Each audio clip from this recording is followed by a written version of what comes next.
Mineral deal with the United States. Ukrainian president's press conference right on the verge of Russian criminal invasions anniversary and elections in Germany. Consider all these topics as themes are intertwined closely.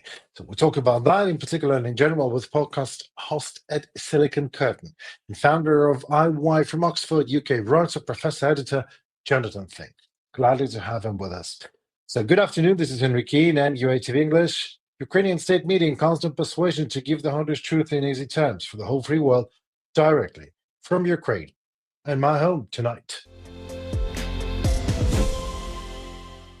We hear different voices. Go on, Zelensky. What are you waiting for? Do the deal, Zelensky. It's a remedy. It's a savior. No, do it. Don't do it. Don't do it. So let's try to figure out what actually is going on with this mineral deal. Looks like Trump needs the deal. More than Zelensky, actually, as Trump's constituency demands exactly that. Trump's constituency is like that, with a simplified view on a complex reality. So that it's our way or no way. And Trump is also that way. And so Trump has to show them, his constituency, that he has something from Ukraine to pay for the United States to stay on the right side of history. As with Trump's in the Oval Office, it is the only that kind of the art of a deal. Money and power, and only that. Like, sure, human values and freedom and sovereignty, yes, that is all good, but show us money and power first. And from that perspective, even cruel Soviet Tsar Putin is not that scary, right? While you are trading with him. So even if he's scary, says Trump, well, it's not an American problem. We have that big, beautiful ocean to hide behind. So what's the deal about, after all? The deal is these minerals that Ukraine has in total, with not only rare earth, but oil and gas and coal depositories. It is estimated to be over a staggering $20 trillion. Quite a piece, right? And Trump wants a deal on only 500 billion.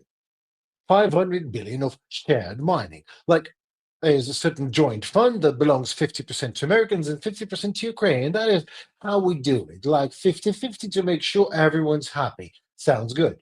Too good to be true, actually, because the initial document was absolutely predatory, as Zelensky called it. And looking at Trump and his attitude to things, he calls a deal exactly that, when the opponent simply has no other choice but to fall for Trump's so-called offer. And Zelensky rightfully rejected such a predatory deal, as Ukraine is no prey for anyone. And so Trump's authority is questioned by his constituency with wide-shut eyes. And that infuriated Trump so much that Trump calls Zelensky a dictator, which in turn infuriated the Americans. Even his own constituency was baffled and outraged as the very core of the Republican press, the famous The New York Post, stepped out with an article to give Trump quite a lesson in reality. So now the United States and Ukraine are currently discussing an improved minerals deal. Sources on both sides now say a deal is looking more likely. Now, they say several of Zelensky's aides have encouraged him to sign the new updated proposal so as to allow Trump finally to justify U.S. support for Ukraine. Now, even according to Mike Waltz, the sides are waltzing towards the agreement. Zelensky needed to come back to the table on the minerals issue. This is a negotiation, and in a negotiation, you negotiate. Ukraine wants to negotiate minerals, so we're talking about it. National Security Advisor Mike Waltz. Right. In negotiations, you negotiate. At night you sleep, at work you work, at meals time you eat, in life you live, rightfully so. Advisor, I just hope that Mr. Waltz is not forgetting that at war you also die. And that is exactly what Ukraine is doing every single day, fighting and dying, where all the trumping and waltzing and chamberlaining and schultzing is happening around us. We fight and we die. We fight against real Russian dictator Vladimir Putin, who kills civilians in Ukraine every day. This is exactly why I'm broadcasting from my home tonight, as Putin's missile obliterated our TV channel's office. There are wounded and dead amongst civilians. And that happens every single day again. And Putin bears full responsibility for that. Putin and those who do not call him a dictator. So seal the deal, President Zelensky. Ukraine needs it, of course, and we all think it was the right thing for you to do, to return the initial deal as it was predatory and premature and not signing it, even if that infuriated Trump, the great dealer. Because as president, you are obliged to make sure that doing a deal on rare earth minerals is not in any way stripping Ukraine of what Ukrainian fighters and civilians are dying for. But that is even more rare than any rare earth minerals, as it is simply invaluable. Freedom and sovereignty of our state. Now let us see on Zelensky's press conference what my colleague Pavlo Stelmach has as an update. So, hello everyone, hello Henry. Today our wrap-up episode is directly from the press conference of the government and president of Ukraine. And in today's emotional speech, President Zelensky stated that he is ready to leave the post of the president to exchange it for a NATO membership at once for Ukraine. Of course, it was an emotional remark, but we have to know that this is possible, according to his words at least. In a powerful and emotional statement, he either illustrated the dedication to nation's well-being and intention to sign an agreement that will be beneficial to Ukraine and our partners. I quote, he said he doesn't want to sign an agreement that other generations will pay off for 10 years or more, or even 10 generations, as he said. Turning to international alliances, Zelensky addressed President Donald Trump and his rhetorics about the elections, about the negotiations with Ukraine, and he expressed positive, some optimistic feedback of the upcoming meeting with President Donald Trump, but the date for this meeting has not been signed up yet. From other statements of our government officials from Ukraine and Ukrainian president, there are statements of 2.2 million FPV drones produced over the last year, the 350 billion in rare earth metals that are currently on the occupied territories of Ukraine, and the optimistic news that positive negotiations are going on right now to make a deal with the United States. It is not a memorandum, but rather a deal that must be ratified by Ukrainian parliament, the parliament of the United States, but still negotiations are ongoing. They are not in a dead end, as some media turn to dramatize the events, and government officials have assured us that work is ongoing and Ukrainian defense and security is above all. Pavlo Stelmach from Kyiv, especially for Wrap Up Weekly. Voting begins in high-stakes German elections watched closely by Europe and United States and, of course, Ukraine. Some 59 million Germans are eligible to vote in a snap election to decide who will govern the Eurozone's largest economy, by the way. The Conservative Christian Democratic Union, CDU, leads the polls survey with 30%. The far-right Alternative für Deutschland, AfD, is slated to win 20%, while the incumbent Social Democratic Party, SPD, stands in third place with 15%. Germans are going to the polls after an intense election campaign dominated by their country's faltering economy and a succession of deadly attacks that have made migration and security a focal issue. Friedrich Merz, the 69-year-old conservative leader, is in pole position to become Germany's next chancellor in a vote closely watched in Europe and the United States. He promises to fix most problems in 4 years, a tall order for Europe's biggest economy and a creaking infrastructure. If Merz Christian Democrats CDU win, he will need to forge an alliance with at least one other party, most likely Olaf Scholz's Social Democrats, whose government collapsed late last year.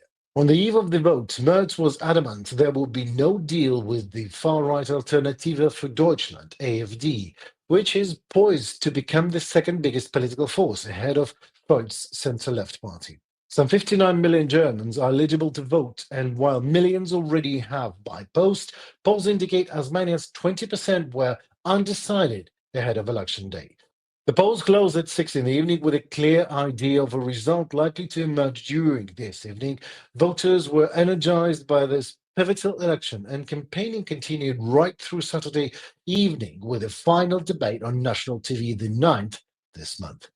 This is a watershed moment as Germany will have to make big decisions on the world stage as well as at home. Merz promises strong leadership in Europe, but Berlin is also under pressure to loosen the budget strings for its military. As Ukraine's second biggest provider of military aid, Germany's next government will face a US president who has condemned President Volodymyr Zelenskyy as a dictator and fractured the West United Front against Russia. German political leaders have also been shocked by US Vice President J.D. Vance, who has met the AfD's candidate for Chancellor Alice Weidel and called for an end to the long-standing taboo of talking to the far right. In Germany, that taboo is known as a firewall or Brandmauer. Merz was accused of breaking it last month when he used their support in parliament. There were protests against the far right in several German cities after that on Saturday. Well, let me explain this hard truth in easy terms for you here. Alternative for Deutschland, AfD, are populists and are all bought out by Putin as this is easy prey, easy and cheap AfD constituency, are not monsters. No, but are normal people, but in distress, but no job and no elections to claim for better future. That is how populists rise. You see, they vote for populist AfD because Democrats and ruling parties in Germany just did not address the painful issues timely, as they were afraid that it would probably lower their ratings. The cost of that fear is AfD emerging now and promising to do that for them. This is a call in distress from their people. We understand that in Ukraine, but we only hope it is not too late for Friedrich Merz to become a leader that will solve the problem and not follow AfD demands, as if he doesn't, whoever wins in Germany today, tomorrow wins Putin. First of all, hello, Mr. Fink. It's nice to have you with us. It's fantastic to be back. It's great to see you again. I mean, under the circumstances, tricky, but yeah. I know you studied Russian studies at the University of Edinburgh. Is that right? I did, and it taught me a very valuable lesson, I think. I'm sure. Which is obviously in Russian. "И потом всё стало хуже," which literally, and then things got worse. And if you take that as a mental framework, it helps dealing with and understanding what's coming next.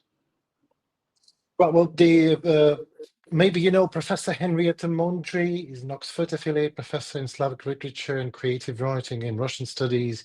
She actually lives in university. She works for University of Canterbury in New Zealand, in Christchurch. Well, she's my aunt, so I guess this is why I was lucky to have a private mentorship in creative writing by an Oxford affiliate professor. But the reason I say that is not just to brag about the facts and flatter myself, but not also just, not just. One of the reasons, of course, it is. But the other reason is it would be interesting for me to get to know your opinion on a certain question and then compare it to my aunt's vision. So my first question, I planned it like that. So you rightfully say in your article that it's not a question anymore. Absolutely. Trump is bad and mad and is clearly a danger for freedom, but he is legit, right? His presence is not as corrupted and stolen as Putin's is. So he has not stolen anything from them, the American people. He went through proceeding, now he's a president. So what do we do about all that? That's a difficult question. I think the same question can be posed about Yanukovych, because technically, you could say that yes, money was injected into Ukraine, influence is injected into Ukraine to sway people to vote a certain way. But ultimately, if someone is elected democratically with a clear majority and a mandate, then at what point do they lose legitimacy? The challenge here, of course, is that Trump, he didn't necessarily canvass on the idea that he was going to help Ukraine win, or he was any of these things. He said he was going to stop the war, and he never said how. So as far as I can tell, he's not broken any of his so-called mandate or any of the promises he explicitly made, and he won a majority in order to be something of wrecking ball. This wasn't accidental. This was by design. I think many Americans voted for Wrecking Ball voted for someone who's going to tear things Absolutely. down, Right. tear things up. They don't necessarily believe he's the person, the ideal person to build them back up again. Absolutely. I think a lot of They're like, Americans are smart enough to think that. yeah, what the protest is in the core of the ballot, was the core of the ballot, I believe so, because the Democrats were constantly losing, yielding ground, any ground in Ukraine, or to almost any opposing force, not addressing the painful issues, and just because we won't talk about that, but now we have Trump. Trump is doing what Trump is doing, and let's put it cowboy way straightforward: mineral deal.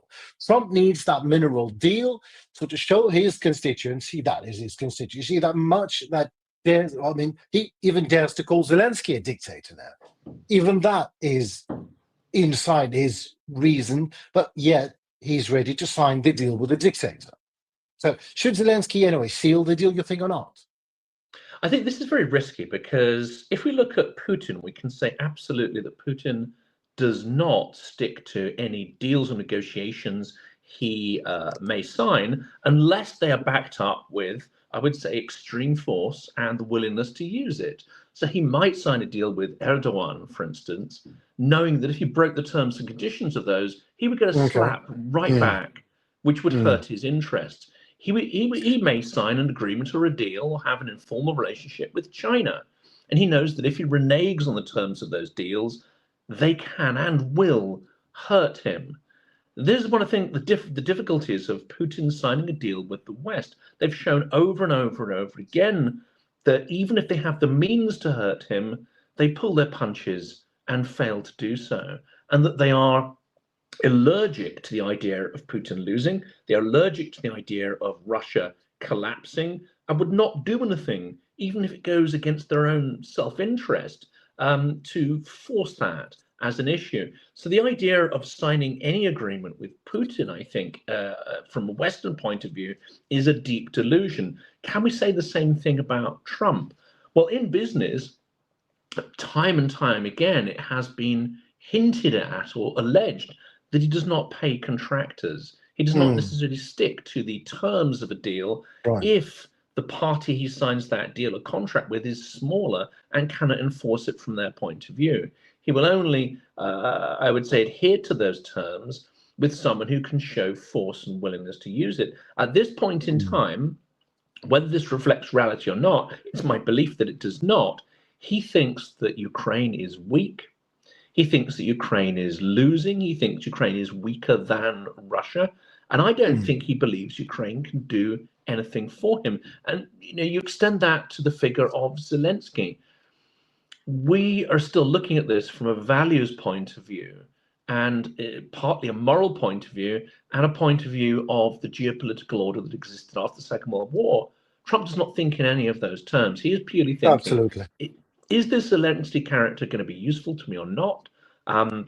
If he's seen as weak, then he will be of no use or interest to Trump. And we see that in this negotiating tactic. He is quite happy to destroy Zelensky and his reputation, chew him up and spit him out if that serves Trump's purpose. So in Zelensky's position, I'd be extremely wary of signing anything, because once that's been done, I think Trump could easily turn around and try with all of the means at his disposal to destroy Zelensky. Even with all these security guarantees, if the security guarantees are there.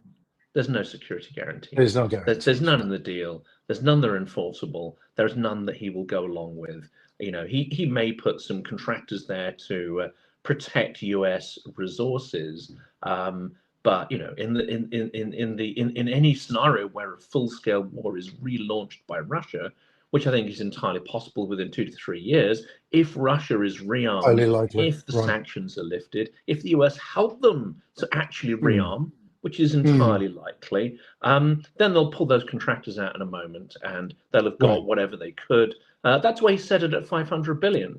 Even though the US has only given, it's estimated around 150 or so. Why did you set it at 500? Well, he probably won't be able to extract all of that. He'll extract as much as he can before full-scale war begins again. That's another question, because I've been working with for a company. I was ages ago that actually we've done some business in non-ferrous and residues, and also in rare earth. And I know this is a very difficult business, and the purity of the material is the question. And the purity after 9.59 after that. So to purify the material, we need a laboratory, and here we go. It's a billions of investment. So maybe maybe it is a kind of economical guarantee, not security guarantees at all, because Russia would love to have all that American build, and then just to have it again. And the war, another war, is not a question. I mean, it's only a question of when, maybe.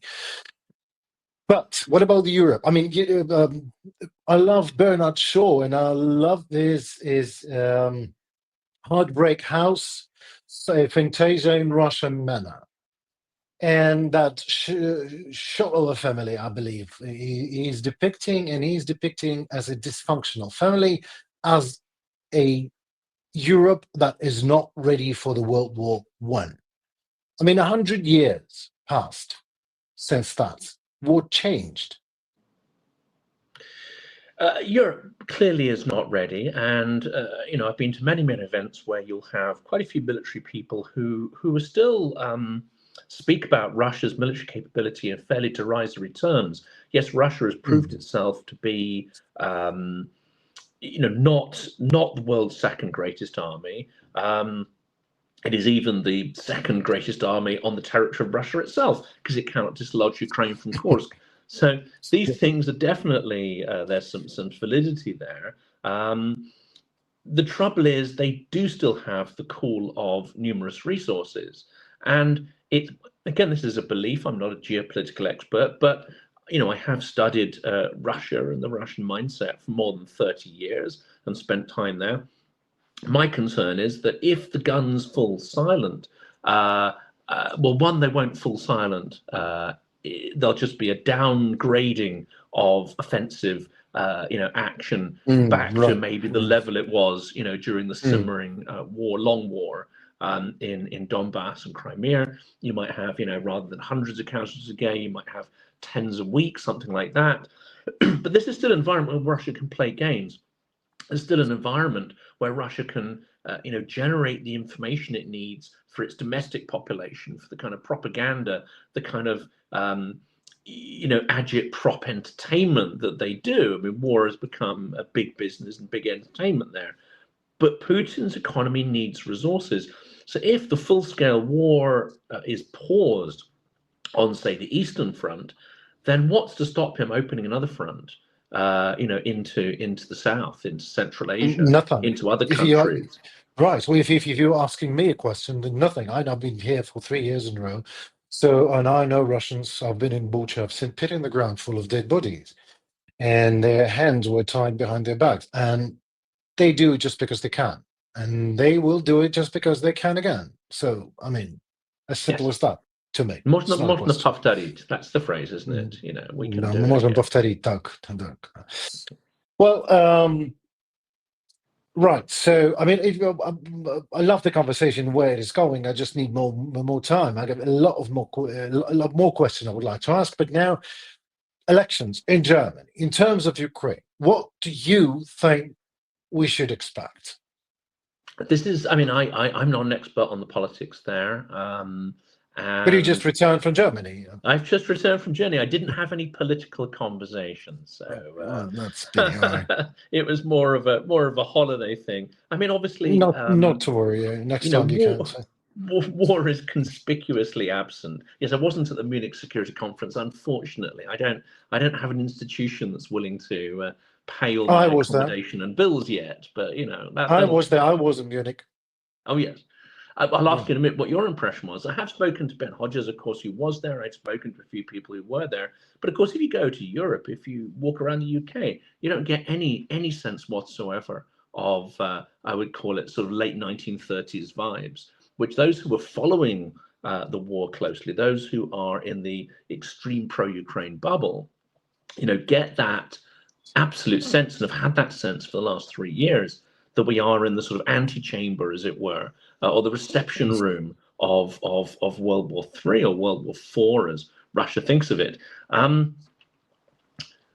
But you don't get that sense walking around the streets. You don't get that sense in Germany, in Belgium, in Absolutely. France, in Britain, or anywhere. No sense whatsoever. There's a few Ukrainian flags here and there, a few mentions on the news, but you get none of that sense. You don't get the furious pace of rearming. You don't see military vehicles on the streets or on the motorways, etc., which I think you'd expect to see if you Exactly. read I mean, but reports. why would you expect to see that? It never happened in the World War One. So it's exactly why I mentioned Bernard Shaw and his Fantasia, because this Fantasia in Russian manner is going on now. It never happened in the World War One, World War Two. Now we're on the brink, on the verge of. I mean, if the World War Three is looming on the events horizon. Well, maybe for us Well, it's it's not in not World War Four. 100% true because Britain, there's been comparisons made recently to Chamberlain and to Trump, Right. etc. Right. The thing was, Chamberlain, obviously deeply dishonourable, and in the Churchill phrase, about dishonor and war, etc. And you chose dishonor and you'll have war. But at the same time, Britain had started to furiously rearm in that period under Chamberlain. So he wasn't quite as sort of naive as people made out. And there was a tremendous effort to retool our country and military in the latter stage of the 30s. But we're not seeing that and that sense of urgency. And that's a Sure, big difference. absolutely. I mean, you're right. I mean, but the war was anyway. It started and broke out, and there was millions dead. I mean, that effort, was it timely or not? It's a question to historians. But what's going on now? What is going on is I'd see that Europe is not ready again. It's already, and the other parallel, of course, is that we threw Czechoslovakia, one of the most advanced, let's say, engineering nations, with quite a modern and substantial army and a huge productive output in terms of munitions, vehicles, and so on. We literally gifted that to Hitler, and we didn't just enable him, but we dramatically increased his potential to wage further warfare because Germany hadn't retooled itself, and by the addition of these new territories, it got a lot of capability that it didn't have, as well as people, as well as brains and minds that it could utilize.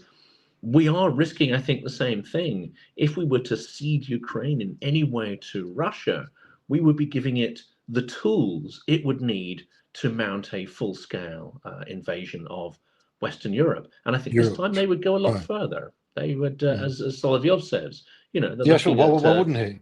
Lisbon, and they're looking at end-to-end sphere of influence. Yeah, he just wants to get to Como Lake to his two beautiful houses, probably, but he can't get a visa now. But I'm sure he can. I mean, it's. I've seen Russian officials flying all over Europe, and I know that the Europe is covertly and blithely always buying oil and gas still now. And I'm not talking about even sanctions. Things are Well, I did, happening. yeah. I did a little article the other day on, or at least it's in production, and it's Russian LNG transport ships are still Here we being go. serviced in Right. Holland and Denmark, Hmm. fixed up so they can continue supplying LNG to Europe. Right. Well, let's make that another topic for another discussion. But for the meantime, Mr. Fink, thank you so very much for your time and for your expertise. It is amazing. I would love to do it again when you have time. Let's do that again. Thank you so much. Real pleasure. Thank you so very much. Goodbye. Well, that was it for this crazy week. My name is Enrique, and we are your ATV English and English-speaking Ukrainian state media in constant persuasion to deliver hard truth in easy terms for the whole free world directly from Ukraine. Please do not shy out to like, share, and comment. We need you, as we need your voice. It matters indeed. It helps our Ukrainian voice to be heard globally. So please stay safe in these days of mayhem and destruction. But remember, times change to the better when we change them that way. Thank you so very much, and see you very soon in our next episode on Monday. Goodbye.